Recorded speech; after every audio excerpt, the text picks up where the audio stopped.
This episode of Mossback is presented by the Port of Seattle. And of course, Seattle was the place where people outfitted for the gold rush. Money was flowing in as the steamers came down, and the miners had literally sacks of gold and, came into town. And Seattle was ready to separate the gold from the miners. And Seattle was a wide open town at that point.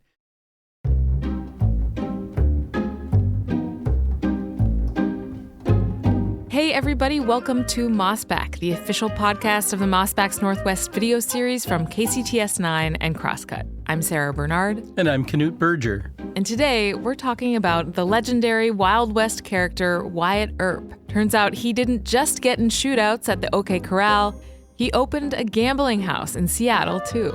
If you haven't already seen the video, we suggest you stop right now, go to the show notes or the show page on crosscut.com and check it out. We'll see you back here in a bit.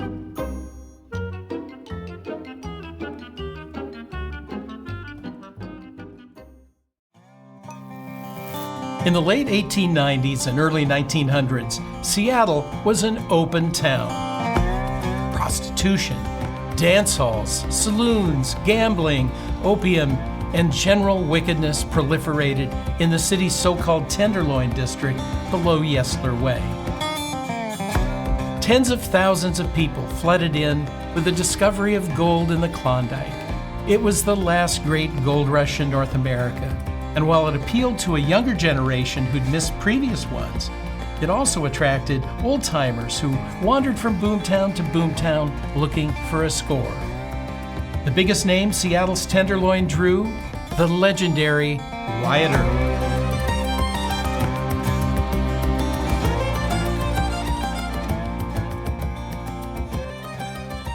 How did you find out about Wyatt Earp coming through Seattle, or what was the spark for this video episode? Well, I think like everyone else who's seen a movie about Wyatt Earp or a TV show about Wyatt Earp, I associate Wyatt Earp with the Wild West. Right. And, you're thinking of Tombstone, Arizona. You're thinking of dust, cowboys, right, stagecoaches, that kind of thing. And that was all true in the sense that was part of his background. But he lived a long life and did a ton of other things. And I can't remember where I first heard about it, but was kind of in passing. I think I saw a reference on the internet mentioning that Wyatt Earp had spent time in Seattle during the gold rush.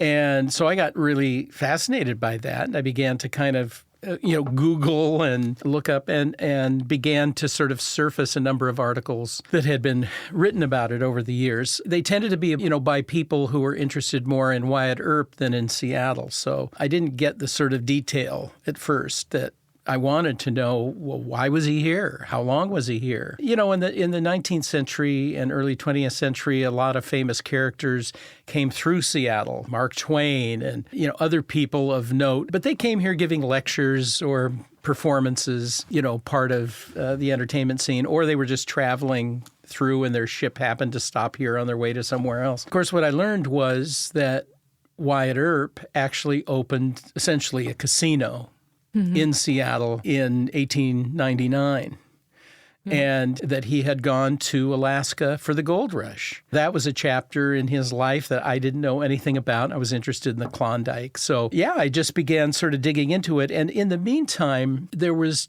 talk about how Donald Trump's grandfather was in Seattle in the 1890s. He had a restaurant here. He was involved in a number of things. There was suspicion that he might have run a house of ill repute. That has not been proven. He was up in Monte Cristo during the gold rush up in the Cascades, North Cascades at that time for a while. And there was sort of an interest, I think, in that sort of milieu of, the grandfather of a future president of the United States having been here. And it's sort of around that time, I got some emails from people saying, hey, I heard that Wyatt Earp was in Seattle too. What do you know about that? And so that spurred me to dig into it as well. The OK Corral was shorthand for a famous street fight in the silver mining town of Tombstone, Arizona, where Earp, his brothers, and Doc Holliday gunned down some bad guys in 1881. But Earp's story is more complicated than a single shootout.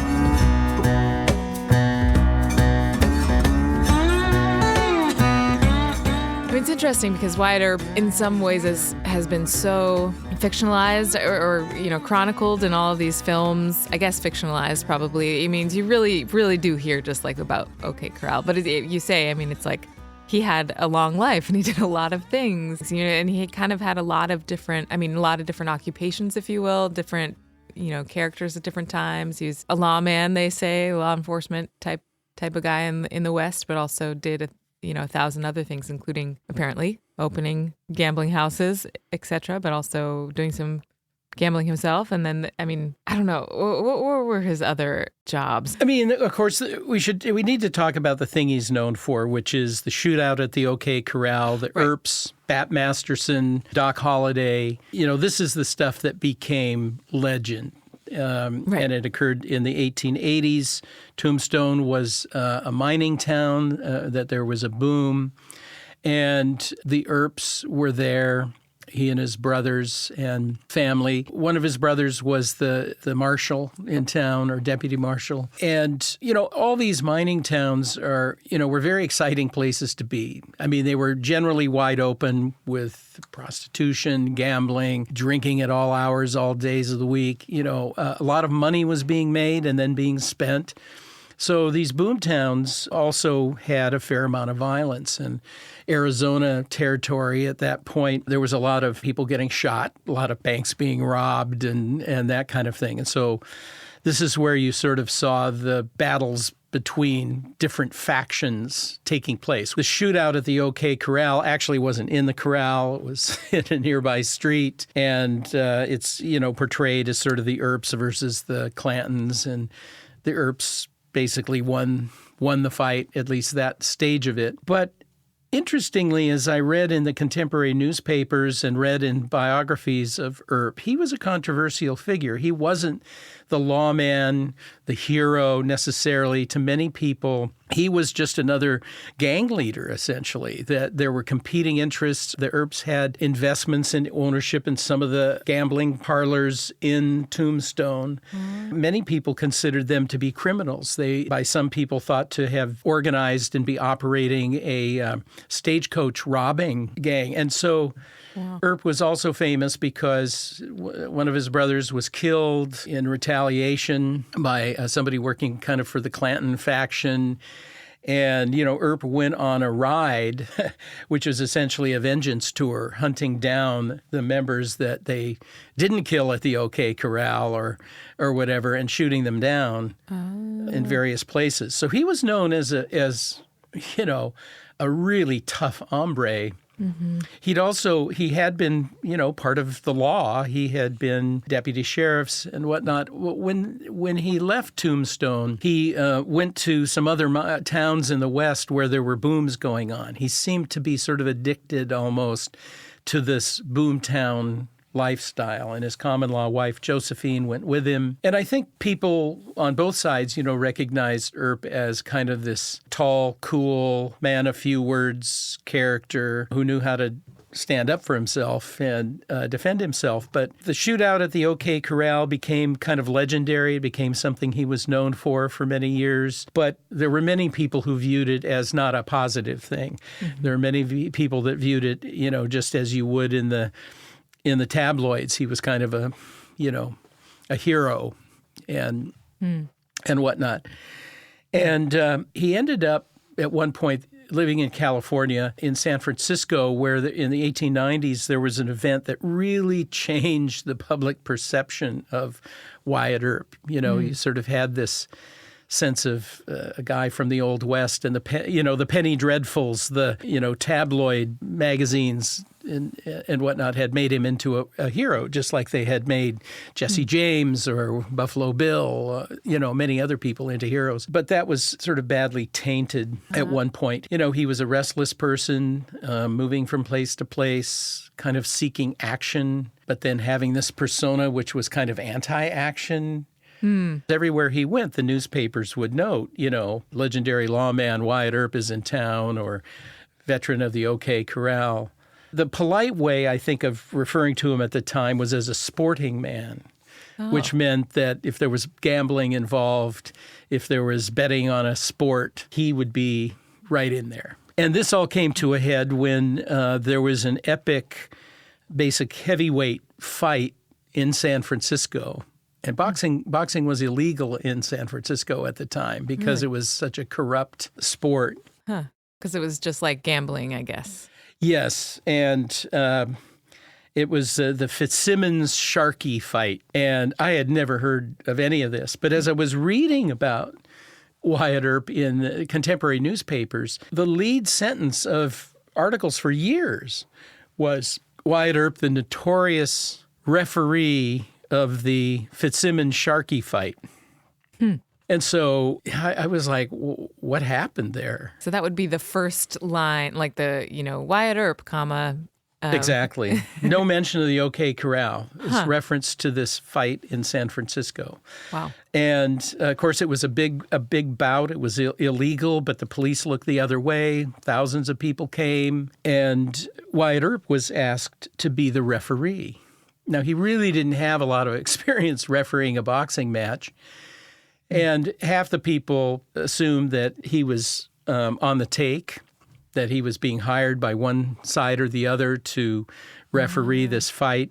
Yeah. He showed up and he had a gun on him and he had to surrender that before the fight. They weren't going to let him referee with a revolver on him.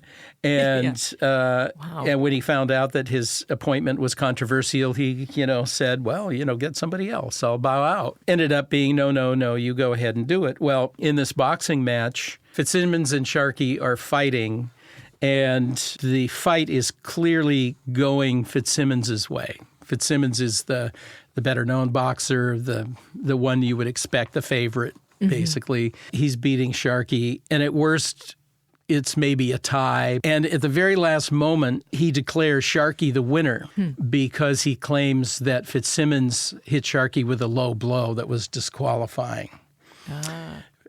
Almost nobody saw this except for Wyatt Earp. So it was widely believed that he threw the fight as a referee to the loser. And it created just a national firestorm. This was like a national story that people were paying attention to this match. And it basically, really dented Earp's reputation as an honest man.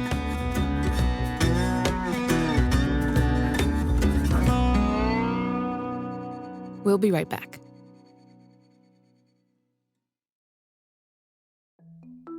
The Port of Seattle has a mission to be the greenest and most energy-efficient port in North America. How? Here's one recent example.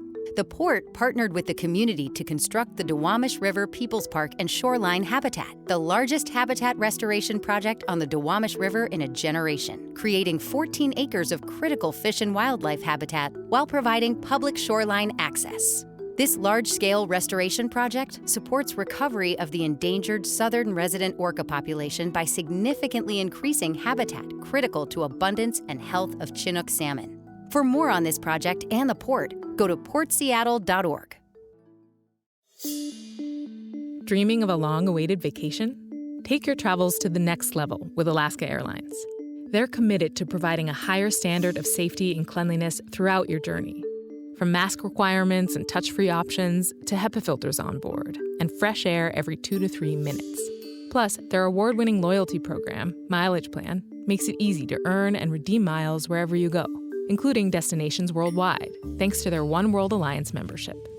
If you're ready to land a low fare, next-level care, and the best experience in the air, book now at alaskaair.com.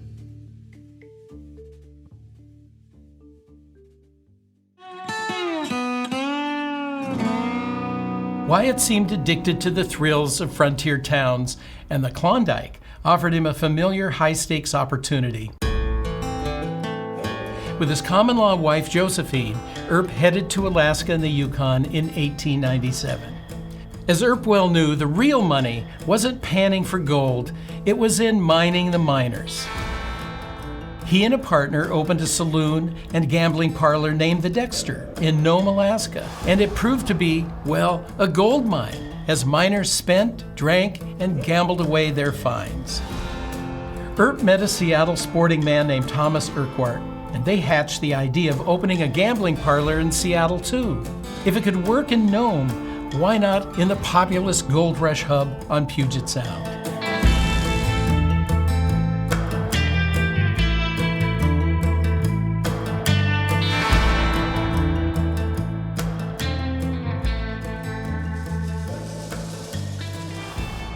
When the Alaska Gold Rush, or the Klondike Gold Rush, became a thing in 1897, Earp and his wife said, well, let's go up there, and here's where the action is. Here's another Tombstone where we can maybe make some hay. Mm-hmm. You know, there was the Gold Rush in the Klondike, but then Nome had a sort of secondary Gold Rush. Now, Earp had apparently, according to newspaper accounts, had sniffed around Alaska and the Klondike kind of looking for, you know, a hot spot, but had settled on Nome. And he made a lot of money. They were making money hand over fist. Now, he and his wife also gambled, too, so they lost a lot of money, as it turned out. But in Nome, he had really found a gold mine in this club up there. And while he was up there, he met another man from Seattle who said, hey, you think you're making money here? Let's open a club in Seattle, because that's where the real action is. Mm-hmm. And, of course, Seattle was the place where people outfitted for the gold rush. Money was flowing in as the steamers came down, and the miners had literally sacks of gold and, you know, came into town. And Seattle was ready to separate the gold from the miners. Right. And Seattle was a wide open town at that point. Even though technically gambling and prostitution were illegal activities, as were, you know, strip clubs and, you know, the equivalent at that time period. You couldn't have certain kinds of dancing or performances in places that served liquor, and there were all kinds of ways people tried to get around the law technically. So, you know, Earp came down, he had capital to spend, and decided to go into the heart of the Vice District and open a new club. And it was announced kind of in late 1899 that Earp was going to open this club. And it was news in Seattle. I mean, some of the newspapers ran front page stories about, you know, Wyatt Earp is in town, and he's going to be part of this scene that we have here. Right. Interesting. My impression on some level was like the sort of movies that you think of, and the OK Corral, the Wild West type of movies and all that was sort of glorified, fictionalized. I don't know. I was on this impression that maybe he became sort of more famous and more legendary after his death and sort of separate from the guy himself. But it sounds like on some level he was in fact kind of a legend even while he was alive. He absolutely was. And people knew about him. People had heard about him. There's a great anecdote I found in one of the articles about Earp's later period. And partly what made him famous was fairly early on in the teens, he went to Hollywood. He was living in Los Angeles area. He met some very well-known early movie directors. It's thought that he may have actually been in, you know, a silent movie at one point, or that he was on the set of movies. He began to be known in the burgeoning film community down there as a personality, as a celebrity. And so I found this one thing, which to me is like, if I could be at a dining table with people in history, I would want to be at this place. So, and this just gives you an idea of the kind of connections. So in 1916, Earp is in Hollywood. He goes out to, I believe, dinner with Jack London, the famous author, film director Raoul Walsh. And Raoul Walsh, not only a very famous Hollywood director, but he had just returned from making both a documentary and a bioflick about Pancho Villa, who at this point is, you know, in the midst of, you know, riding around in Mexico and the United States, and is a kind of, you know, guerrilla folk hero. And while they're talking about their lives and Pancho Villa and movies, who walks up but Charlie Chaplin? my gosh. And Whoa. Charlie Chaplin is introduced to Wyatt Earp, and he says, "Oh, I've heard of you. You're that sheriff man, or that." Mm-hmm. He's clearly heard the kind of OK Corral story, but he doesn't really know the details. Right. I mean, you don't get a cluster of like history and pop culture in one place like that, but this happened in 1916. It was at a restaurant called Al Levy's Cafe in Los Angeles. Do you think the fascination with him at the time was partly that he was often in these sort of, boom towns where lots of salacious things were happening anyway, and he was sort of at the center of the action? Or I mean, it sounds like his reputation was sort of complex because maybe there was some element of lawman, but then also gunslinger, but then also maybe slightly shady sportsman. I guess all of the above. Yeah, I think he was all those things. Yeah. I think he wasn't as upstanding as people like to think. Mm-hmm. I think he was... he clearly was a lawman at different points in his career. Yeah.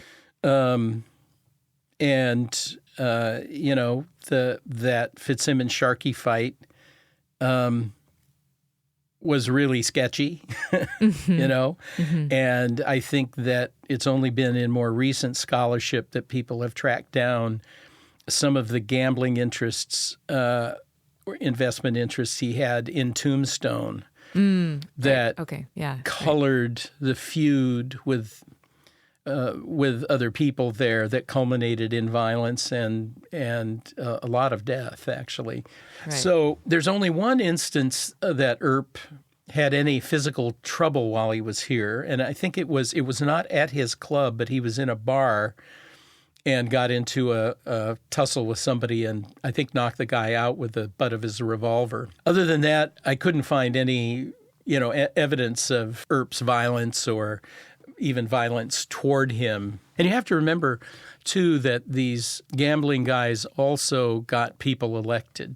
Oh, right. Seattle had districts at this point before it gave them up and then reinstated them a few years ago. But the Vice District had basically control of a ward that elected people to the city council and other offices. So there was a lot of maneuvering around. And just like any kind of criminal organization, every component of it was both cooperating and trying to gain advantage over the others. So one of the big gambling operators was John Considine, and Considine was sort of the big fish, the guy that Earp would have to please, and I'm sure Earp didn't really want to kiss anybody's ring.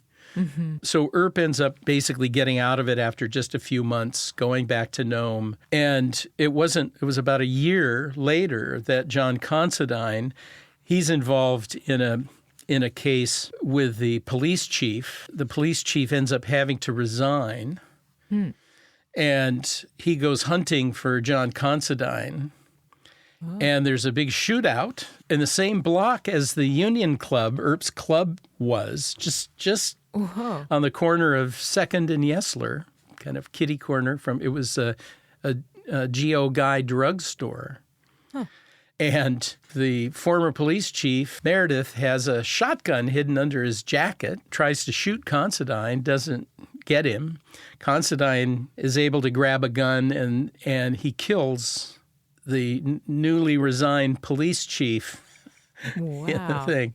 This is on the heels of the time period that Earp was here. Mm-hmm. The kind of Tombstone violence that you think actually happened to people that were involved in the vice rings and whatnot that Earp was trying to get involved with. These were tough people.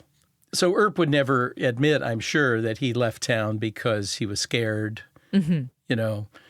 I think he was probably, you could say, fully justified in not following through with the club because he didn't want to participate in the corruption that was necessary for you to succeed in that business. Right. And he had options. He was making, the equivalent of millions of dollars in Nome. So who needed the headache? Right. Is sort of the thing. Right. But we don't really know the specifics of it. We don't really know what kind of conversation John Considine might have had with him. Mm-hmm. We don't know whether he left because he was intimidated or just fed up, or whether he was morally outraged, which I doubt. I think he probably did consider himself special, like other guys might pay, but I'm not going to pay because I'm Wyatt Earp. I don't do that.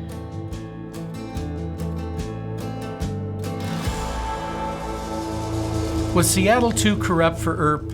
Was the risk just too much? Wyatt quickly folded his hand and quietly went back to Nome in the spring of 1900, where his Dexter Saloon was a money machine.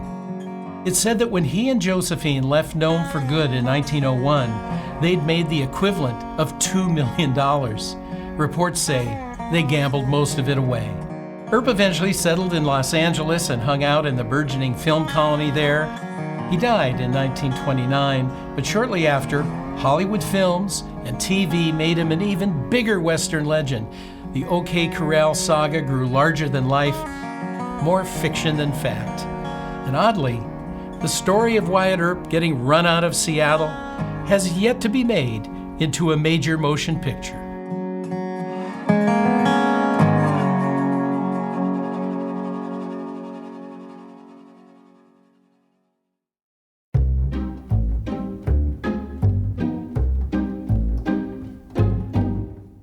Thanks for listening to Mossback. This episode was produced by Jonah Cohen, and the executive producer is Mark Baumgarten. If you'd like to check out more videos from Mossback's Northwest, you can find them all at crosscut.com or kcts9.org. The video series is now in its 6th season. A new episode airs on Seattle's PBS station, KCTS9, every week through mid-November. You can subscribe to the Mossback podcast wherever you listen, and whatever platform you're listening on, please review us. We want to know what you think. For more on all things Mossback, go to crosscut.com/Mossback. And if you'd like to support the work we do at Crosscut, whether it's our lineup of podcasts, the live events we host every month, or the in-depth reporting we deliver every day, go to crosscut.com/membership. In addition to supporting our journalism, members receive complete access to the on-demand programming of KCTS9. And being a member means you can sign up for an exclusive weekly newsletter from Knute Berger, where he offers even greater insight into his latest historical discoveries. For the latest political, environmental, and culture news from the Pacific Northwest, visit crosscut.com. Mossback is a product of Cascade Public Media. I'm Sarah Bernard. We'll be back soon with another episode.